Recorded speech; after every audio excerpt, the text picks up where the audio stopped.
mean, basically, I pick up my sons every weekend. I've always picked them up Friday, drop them off Sunday. Sometimes I even drop them off Monday, depending on school hours. This weekend, it was a Memorial weekend, and I wanted to go out with my family. They deserved it because it was already, school was over, and we had planned this for about 2 months ago. We were going to the Duck Creek out in Utah. Oh, great. There were some good trails. On my way out there, I was actually notifying my family, I'm going out there. If I don't get reception, please, take a message and I'll get back to you. Did the kids' moms know where you were going? No, they did not know. Right. I did explain to my son, and I let them know to let the mothers know. You know what I'm saying? Didn't think anything of it, bro. This is not something that I caused, and I never. They always know that I will do something like this. There's not something that I just did randomly take off and do it. They know that I love going out to the desert with my kids, and I let my kids know to let them know. You know what I'm saying? I didn't know that I had to go that extra mile, but they should have known better than what all that. Were you there just with your kids, or did you have friends with you? There was about like 35 people there at the campground. Oh, okay. They all got arrested. Really? All of them got arrested. These are all your friends at a campground up in Duck Creek? All of Duck Creek, we're just hanging out. They didn't get arrested Friday. We got arrested the following day. The next morning when we went traveling up the hill, I was able to get reception. When my phone just pops up, are you okay? Are the kids okay? Did you really do this? Where are the kids? Turn yourself in. And I'm like, what? Who sent it? Everybody that you can think of, family, friends. I don't want to go by names, but it was about 100 messages at once. I get to a town, I get reception. First thing I tell my son, Eden Montes, call your mother and let her know that you're okay, because something's going on. We did the call, FaceTime. She was all okay. Son, where are you? Blah, blah, blah. He spoke to her. I didn't know what they talked about. Next thing you know, I turned around and I told her, Natalie, your kid's okay. She said, okay. We hanged up. I called Karina Cisneros. After I called Karina Cisneros, that was my eight-year-old son's mother. And I let her know, you know what? Your kid is fine. She started yelling at me. Metro Department detective picked up the phone from her and said, where you at?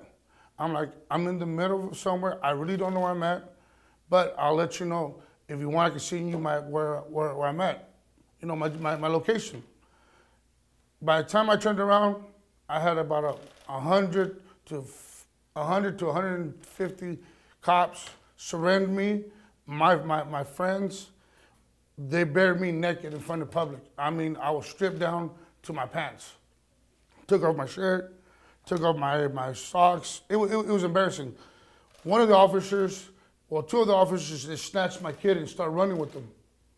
By the time I tried to turn around to see what happened, they were gone. They were taken from my hands. That was the 8-year-old? Both of them, Eden and Daniel. They were just snatched out of me.